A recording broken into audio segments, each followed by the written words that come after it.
Дискуссия вокруг будущих изменений в раздел 10 Конституции Украины об автономной республике Крым продолжается. На пресс-конференции в Киеве активисты рассказали, направили свои предложения президенту Украины. В обращении изложили проект крымско-татарской автономии. Каким видят будущее полуострова члены рабочей группы и крымско-татарская общественность, а также на каком этапе разработка документа, разбирался Руслан Халапов. Первое заседание рабочей группы по изменениям в раздел 10 Конституции Украины, который посвящен автономной республике Крым, состоялось в сентябре прошлого года. Всего через неделю народные депутаты, чиновники и общественные активисты предложили правки по 137 статьям.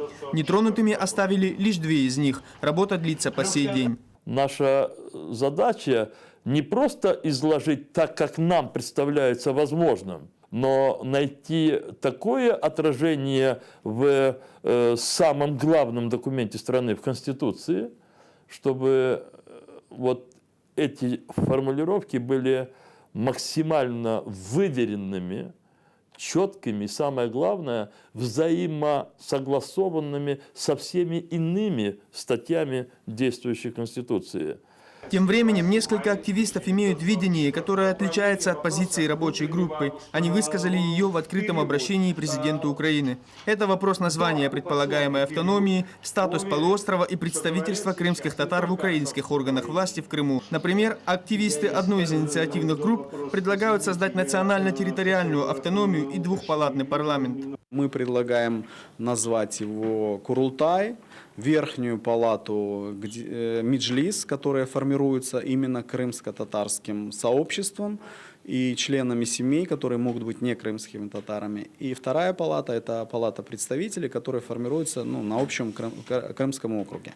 У рабочей подгруппы другое видение будущей структуры крымского парламента. Глава Меджлиса Рифат Чубаров считает, что законодательный орган должен быть однопалатным, но в то же время напоминает, внести свои предложения по правкам может каждый. Все, кто хотел работать на заседаниях рабочей группы, я повторяю, все, кто хотел работать, каждый гражданин Украины имел такую возможность, потому что наши заседания были открытыми, на них допускались все, кто изъявлял такое желание. И считать, что важна форма, а там уже пусть народные депутаты определяются, это неправильный подход. Важна суть.